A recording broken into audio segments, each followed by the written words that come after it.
In this lesson, you will learn about the types of electric circuits and examine how a closed electric circuit works. At the end of this lesson, you will be able to illustrate the working of an electric circuit, identify the significance of circuit diagram, define the types of electric circuits, calculate the equivalent resistance in series circuits, and calculate the equivalent resistance in parallel circuits.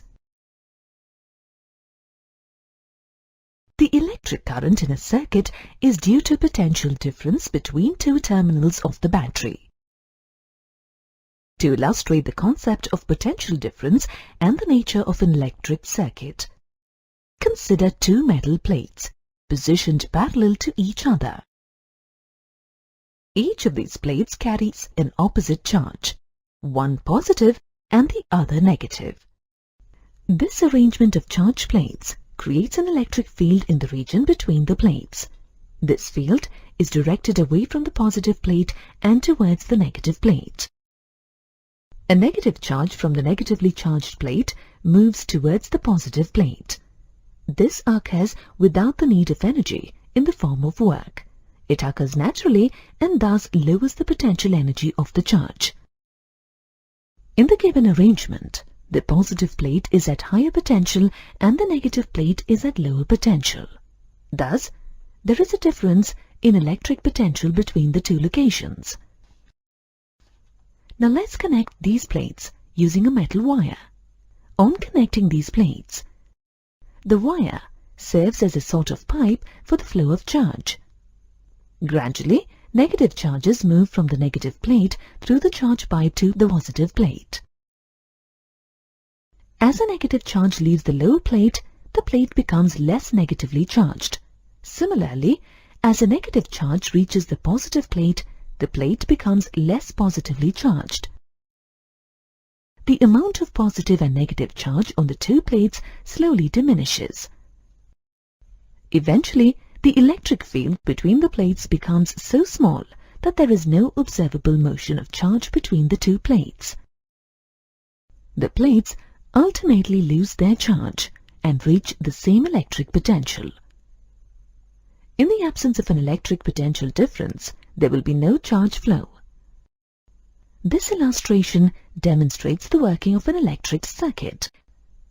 For a true circuit, charge must flow continuously through a complete loop, returning to its original position and cycling through again.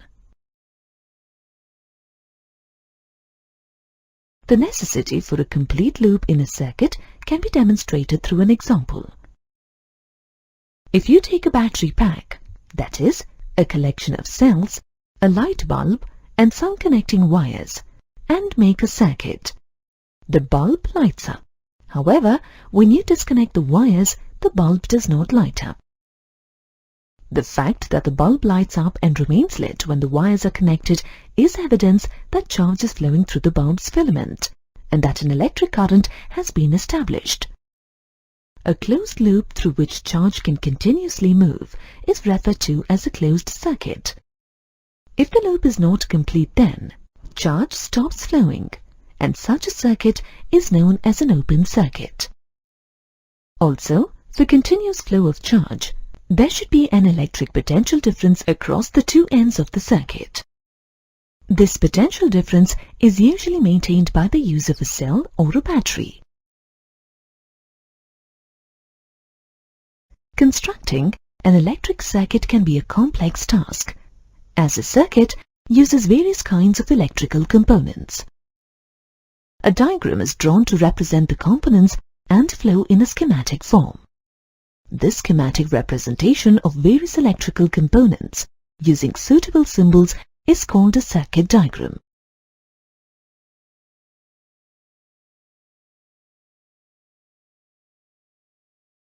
Circuits that consist of just one battery and one load resistance are very simple to analyze, but they are usually not found in practical applications. Most often, you find circuits with more than two components. you can connect the components in a circuit in two ways: in series and in parallel. Let us first examine a series circuit. In a series circuit, each device is connected such that there is only one pathway through which current can traverse the external circuit. Each charge traversing the loop of the external circuit passes through each resistor consecutively.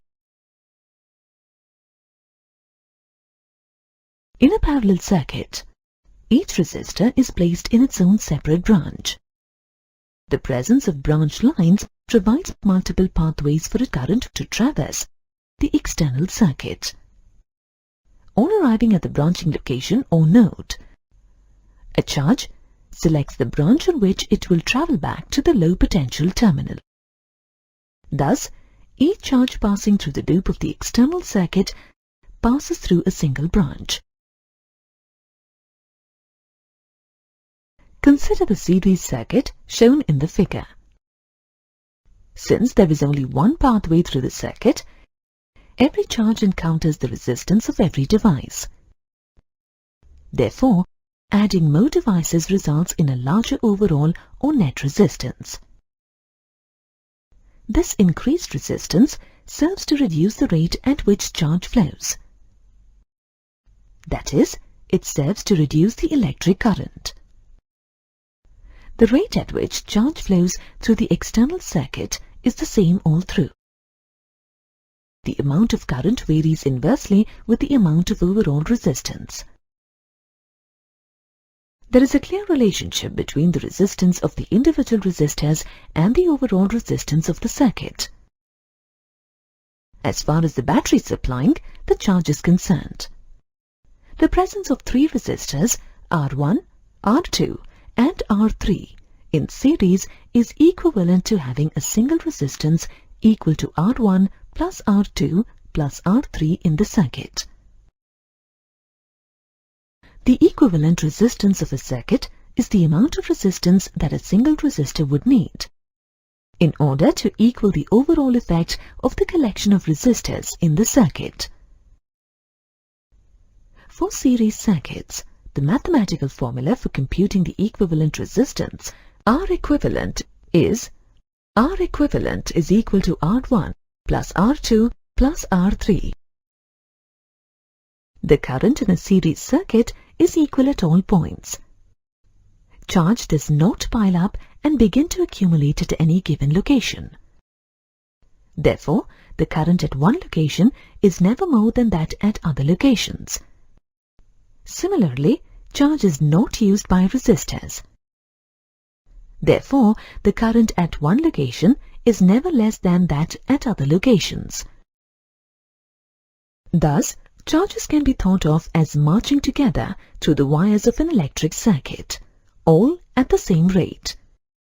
The amount of current flowing through the circuit is the same at all points. The current in the first resistor is equal to the current in the last resistor and the current in the battery. That is, the total current passing through a circuit is equal to the current at any point in the circuit. Mathematically, you can write I total is equal to I1 is equal to I2 is equal to I3. You can calculate the current if the battery voltage and the resistance of individual resistors are known. Using the individual resistor values and the equation above, you can compute the equivalent resistance. Additionally, using Ohm's law, the current in the battery and thus through every resistor can be determined by finding the ratio of the battery voltage and the equivalent resistance. That is, I battery is equal to I1 is equal to I2 is equal to I3 is equal to V battery divided by R equivalent. In a series circuit, the battery supplies energy to the charge to move it through the cells and to establish an electric potential difference across the two ends of the external circuit. As the charge moves through the external circuit, it encounters a loss of electric potential. This loss in electric potential is referred to as voltage drop. If an electric circuit, powered by a battery V, is equipped with more than one resistor in series, then the cumulative loss of electric potential is V volts. Thus, there is a voltage drop for each resistor, but the sum of these voltage drops is V volts. The same as the voltage rating of the battery.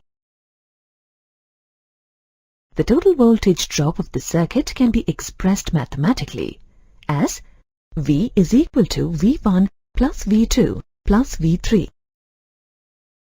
where each voltage drop is equal to the product of the total current in the circuit and the resistance in the respective resistor.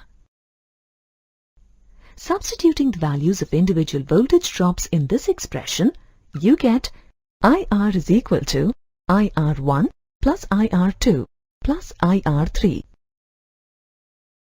By solving this expression, you get the equivalent resistance of cells is series circuits, R, as the sum of resistances of each resistor in the circuit. Hence, R is equal to R1 plus R2 plus R3. In a parallel circuit, there are multiple pathways by which current can flow. If you add another resistor in a separate branch, it provides another pathway for the charge to flow. Therefore, when more resistors are added to a parallel circuit, the overall resistance decreases. This decreased resistance increases the current. This phenomenon can be explained using the example of tollways. A toll booth provides resistance to car flow on a tollway. Adding more toll booths in a toll station will provide more pathways for cars to drive through. These additional toll booths will decrease the overall resistance to car flow and increase the rate at which they go through. Similarly, in a parallel circuit, charges divide up into separate branches. Based on the resistor in each branch, the current across branches can vary. Nonetheless, when taken as a whole, the total amount of current in all the branches is equal to the amount of current at locations outside the branches. Thus, the amount of current in the circuit is the same across all points outside the branches. However, it is split over multiple pathways. This principle can be represented as I total is equal to I1 plus I2 plus I3, where I total is the total amount of current outside the branches and in the battery, and I1, I2 and I3 represent the current in the individual branches in the circuit. In a parallel circuit, a charge does not pass through every resistor. Rather, it passes through a single resistor. Thus, the entire voltage drop across that resistor must match the battery voltage.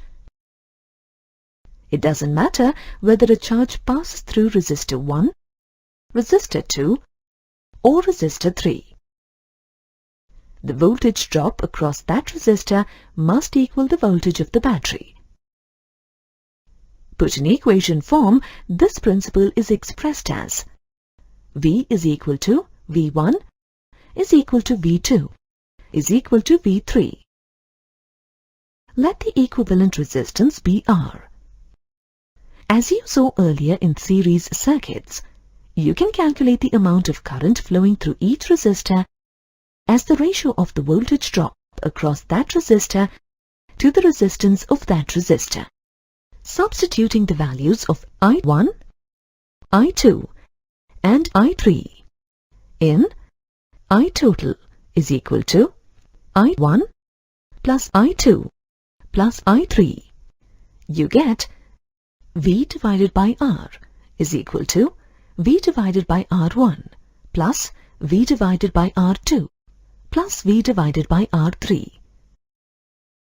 This gives you 1 divided by R is equal to 1 divided by R1 plus 1 divided by R2 plus 1 divided by R3.